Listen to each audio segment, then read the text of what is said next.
안녕하세요. 오늘은 MBA의 첫 번째 관문이라고 할 수 있는 GMAT에 대해 이야기해 보려고 합니다. 저 같은 경우에는 첫 번째 시험에서 690점을 맞았고 두 번째 시험에서 760점을 맞아서 졸업할 수가 있었어요. 그럼 저는 어떻게 두 번째 시험에서 바로 760점으로 70점을 점프할 수 있었는지 오늘 이야기해 보려고 합니다. 우선 GMAT의 구성에 대해 이야기해 볼 건데요. GMAT은 총 4가지 영역으로 구분이 돼서 첫 번째 quantitative라고 불리는 퀀트, 두 번째 verbal, 세 번째 analytical writing assessment, 아와, 그리고 마지막으로 IR, integrated reasoning입니다. 보통 퀀트와 버벌 점수가 직접적으로 반영되고 아와나 IR은 일정 점수만 넘으면 괜찮다고들 해요. 그래서 퀀트보다 버벌의 비중이 크기도 하고 저희는 에이시안 쿼터랑 경쟁을 해야 되기 때문에 퀀트는 거의 만점을 받아야 된다고 생각하시면 되고 버벌이 좋을수록 점수가 많이 높아져요. 첫 번째 퀀트 영역은 쉽게 말해 수리 영역이고 62분 동안 31문제를 풀어야 합니다. 또 그 안에 두 가지 섹션으로 나뉘는데요. 첫 번째는 problem solving. 쉽게 말해 수학 문제 풀이라고 보시면 되고 고등 수학까지 마친 한국인한테는 그렇게 어려운 분야는 아니에요.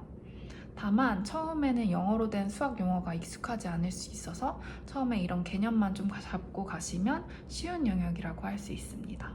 그리고 두 번째 섹션인 Data Sufficiency는 A와 B 두 가지 조건을 통해 문제에서 묻는 값을 구할 수 있는지 여부를 파악하는 영역이에요. 그래서 실제로 계산해서 값을 도출해낼 필요 없이 수식을 만들 수 있는지만 생각하면 되는 문항입니다.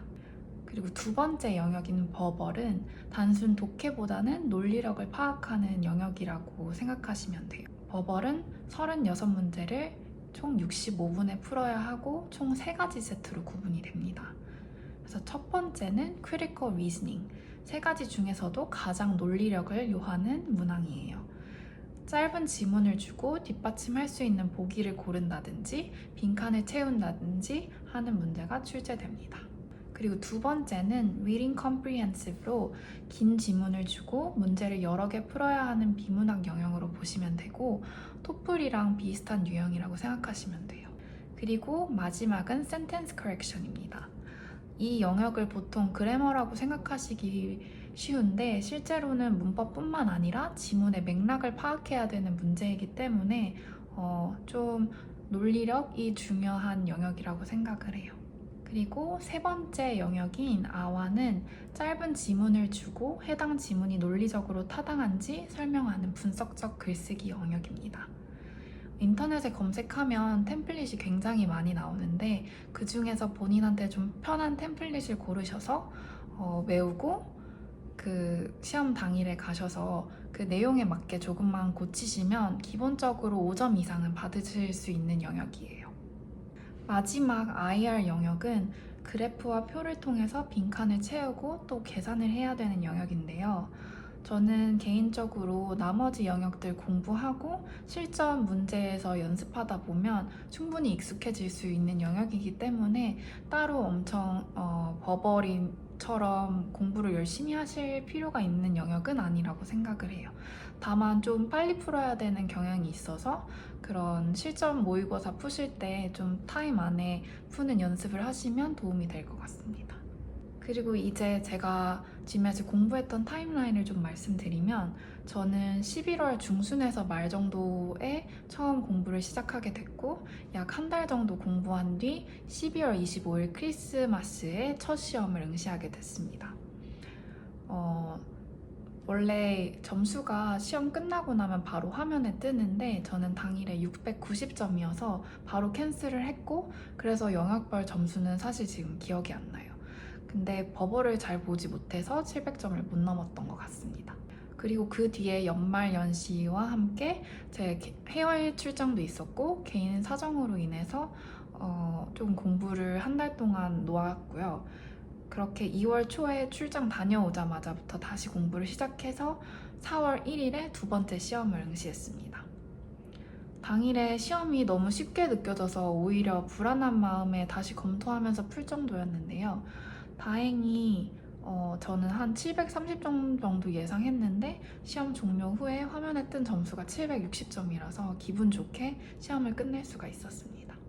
이 타임라인을 제가 좀 더 세분화해서 초기, 중기, 말기로 나누어서 정리해 드리려고 합니다. 가장 먼저 저는 GMAT 영역별 개념을 익히기 위해 GMAT의 가장 기본서라고 할 수 있는 오피셜 가이드를 사서 공부했어요. 모든 내용을 꼼꼼히 읽으려고 하면 너무 광범위하기 때문에 저는 버벌 영역 위주로 보시는 걸 추천드리고요. 그리고 버벌 영역 개념 파악과 문제풀이 방법 터득을 위해 추가적으로 맨하탄 프랩과 캐플런을 참고했습니다. 교재에 관해서는 조금 이따가 다시 더 자세히 설명해 드리도록 할게요. 그리고 중기에 들어서는 문제풀이만 있는 OG 리뷰 교재를 주로 사용했고 MBA.com의 GMAT 연습 모의고사를 보면서 어떤 영역이 부족한지 파악했습니다. 그리고 저는 개인적으로 크리티컬 리즈닝을 너무 못해서 결국 인터넷 강의를 신청했어요. 그렇게 말기에는 에듀캔의 국병철 선생님 인강을 들으면서 CR을 공부했고 또 GWD라는 문제만 들어있는 교재를 계속 풀면서 시간 안에 다 푸는 연습을 했던 것 같아요. 그리고 이때 말기부터는 퀀트 영역은 주 1회 정도로 감을 잃지 않을 정도만 연습했습니다. 일주일에 한 번씩 정도는 각 잡고 MBA.com의 실전 모의고사를 연습했어요. 제가 앞서 말씀드렸던 공부 자료나 리소스들을 좀 더 자세히 말씀드리려고 합니다. 저는 GMAT을 사실 인강 제외하고는 독학을 했기 때문에 네이버 블로그를 통해서 진짜 검색을 많이 했고 뿐만 아니라 구글도 굉장히 응용을 많이 했어요. 그래서 이런 팁들을 모아서 공부를 했던 것 같아요.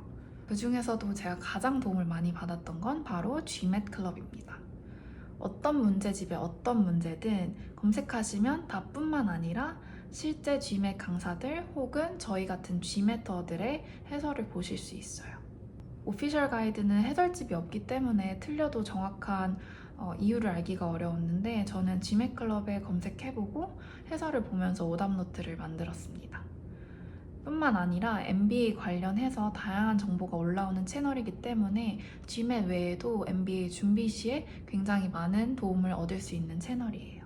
그리고 두 번째는 앞서 말씀드렸던 오피셜 가이드입니다. 가장 공신력 있는 교재로 영역 파악하는데 가장 도움이 많이 됐고요. 특히 문제풀이만 있는 OG 리뷰 같은 경우에는 꼭 풀어보시되 조금 아껴서 풀어보시는 걸 추천드려요. 왜냐면 이만큼 지저분하지 않고 클리어한 문제들이 있는 교재가 시중에 잘 없거든요. 그래서 굉장히 소중한 교재라고 생각하시면 됩니다. 그리고 세 번째는 맨하탄 프랩과 캐플런입니다. 저는 특히 SC 영역에 많은 도움을 받았는데 개인적으로는 맨하탄 프랩이 좀 더 클리어하게 외우기 편했던 것 같고 캐플런은 문제풀이 방법을 중심으로 쓰여있기 때문에 이 방식이 본인한테 잘 맞기만 하면 굉장히 좋은 교재라고 생각을 해요. 그리고 저는 이 교재들 모두 이북으로 구매를 했고 GMAT이 컴퓨터로 보는 시험이기 때문에 이렇게 화면으로 지문을 읽는 연습을 자주 하시는 게 좋아요. 그리고 또 GMAT은 문제가 워낙 귀하기 때문에 전자책으로 풀고 또 지워서 다시 풀 수 있게끔 하는 게 좀 유용한 것 같다고 생각을 했습니다. 그리고 네 번째는 GWD 중국 기출 문제집입니다. 이건 사실 정보가 별로 없는데 저도 인터넷을 엄청 디깅하면서 알게 된 자료예요. 소문으로는 중국 다크웹에 뿌려진 유출 문제집이라고 하는데 실제로 제가 시험을 볼 때 굉장히 비슷한 지문이 많이 나왔던 것 같아요. 많이는 아니고 한 두세 개는 확실히 있었어요. 저는 운 좋게 당근마켓에서 구매를 했는데 제가 네이버 검색해 봤을 때 제본에서 파는 서점도 있다고 본 것 같아서 한번 검색해 보시는 걸 추천드립니다. 근데 다만 해설은 없고 답도 굉장히 틀린 게 많기 때문에 아까 말씀드린 GMAT 클럽이랑 같이 사용하시는 걸 추천드립니다. 그리고 마지막으로는 굉장히 중요한 MBA.com입니다. 실제 GMAT 시험을 신청하는 사이트이기도 하고 실전 모의고사를 지원하기 때문에 사용하기 굉장히 좋아요. 그리고 가입 시 1번, 2번 무료 모의고사를 지원하기 때문에 처음 실제로 시험 보시기 전에 이걸로 연습해 보시는 걸 추천드립니다. 그리고 이 1번, 2번 모의고사의 경우에 리셋이 무제한으로 가능하기 때문에 굉장히 여러 번 연습하실 수가 있고요. 물론 문제가 좀 중복되긴 하지만 좀 나중에 기억 안 날 때 다시 풀어보시면 되게 도움이 많이 됐고요. 그리고 이 외에도 연습 문제를 제공하기 때문에 그것도 같이 참고하시면 좋습니다. 그리고 저는 이 MBA.com에서 추가적으로 3번부터 6번까지의 모의고사를 구매를 했어요. 그래서 이거를 좀 더 중요한 때에 각 잡고 풀면 도움이 많이 됐고, 이 3번부터 6번까지는 리셋이 한 번씩만 가능하고 저렴하진 않지만 실제 시험처럼 연습해 볼 수 있다는 게 굉장히 큰 장점이었습니다. 그리고 이건 참고로 블랙 프라이데이 시점에 20% 정도 할인을 해주기 때문에 이때 미리 구매해 놓으시는 걸 추천드립니다. 마지막으로 GMAT 신청 시 혹은 GMAT 시험 당일 주의사항입니다. GMAT은 횟수 제한이 있는 시험으로 1년에 5번 그리고 평생에 8번까지만 응시가 가능하고 이 시험 점수는 5년까지 유효합니다. 그리고 모든 점수가 기록에 남아요. 그래서 제가 학교에 리포팅할 때 시험 응시 횟수뿐만 아니라 점수들이 모두 같이 리포팅 되는데 다만 캔슬할 수가 있어요. 이 캔슬에 대한 건 다음에 더 자세히 말씀드릴게요. 그리고 두 번째로 GMAT은 모든 게 돈입니다. 시험 응시료 자체도 $300로 굉장히 비싼 편인데 이 외의 모든 것들도 유료라고 생각하시면 돼요. 시험이 끝나면 버벌과 퀀트 같은 경우에 점수가 바로 조회가 되는데요. 이때 점수를 한번 무료로 캔슬할 수가 있어요. 근데 이 시험장을 벗어나는 순간부터는 무조건 스코어 캔슬 피가 $25가 붙습니다. 그래서 보통 700점이 넘지 않으시면 캔슬을 하는 것 같아요. 그래서 저는 첫 시험에 690점을 받아서 바로 그 시험장에서 캔슬을 해서 비용은 들지 않았습니다. 또 시험 일정 변경 및 취소 수수료가 붙는데요. 이건 남은 기간에 따라 비용이 조금 상이할 수는 있는데 저의 경우에 작년에 스탠다드 캔슬에 $195를 냈고 그리고 파이널 리스케줄에는 $165를 냈어요. 그래서 결국엔 시험의 반값 이상을 이렇게 변경 및 취소 수수료에 지불했다고 생각하시면 됩니다.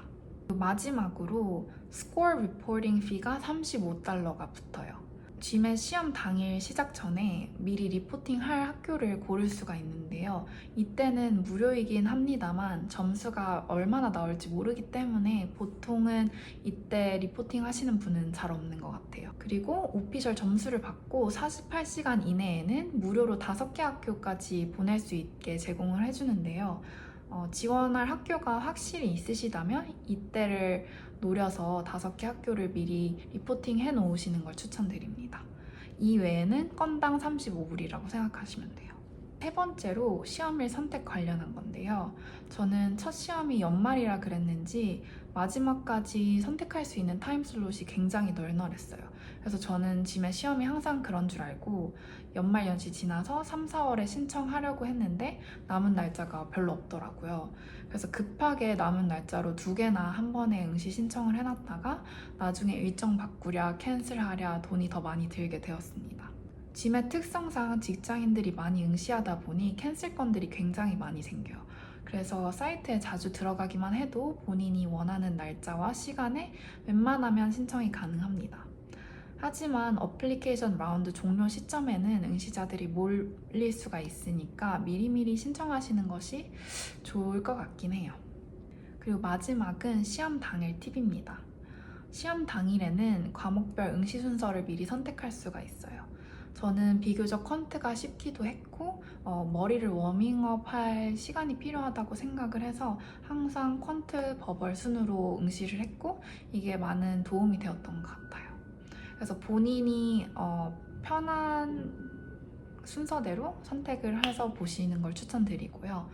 그리고 중간에 쉬는 시간이 한 번 있는데 이때 쉬는 시간 카운트를 아무도 해주지 않아요. 그래서 본인이 시간을 잘 체크하셔야 되고 저 같은 경우에는 처음 시험 쉬는 시간에 멍 때리고 있다가 조금 늦게 들어갔는데 이 들어갈 때 또 신분증 체크도 해야 되기 때문에 시간이 좀 더 걸려요. 그래서 좀 미리 들어가시는 걸 추천드립니다. 마지막으로 지맨 후기들 보면 너무 떨려서 뭐 술을 마셨다 하는 분들이 있는데 저 같은 경우에도 이게 횟수 제한이 있다 보니까 매번 시험 때마다 너무 떨리더라고요. 그래서 저는 술을 마시진 않았고 우황청심환을 먹었는데 굉장히 많이 도움이 됐어요. 근데 다만 이거는 개인차가 있을 수 있기 때문에 좀 미리 먹어보고 연습을 하시고 너무 긴장이 된다 싶으신 분들은 이런 도움을 받는 거를 추천드립니다. 그리고 또 아까 잠깐 얘기하고 넘어갔던 인강에 대해 말씀드리면요. 저는 인터넷 검색을 많이 해봤는데 국병철 선생님 추천이 많아서 듣게 됐는데요. 사실 엄청 추천을 하기 뭐한 건 국병철 선생님의 발음이 좀 특이해요. 그래서 호불호가 갈릴 수 있기 때문에 무조건 유튜브에 국병철 선생님 인강을 한번 검색해 보시고 들었을 때 문제가 없다 싶으신 분들한테 추천을 드릴게요. 근데 뭐 결과적으로 저는 도움이 되긴 했던 것 같아요. 실제로 점수가 많이 높아졌기 때문에. 그래서 이거는 개인차가 있어서 그냥 따로 말씀드리고요. 인강이 필요하다 싶으신 분들은 또 검색해서 필요에 맞게 찾아보시길 추천드립니다. 감사합니다. 또 궁금하신 점이 있으시면 댓글로 물어봐 주세요.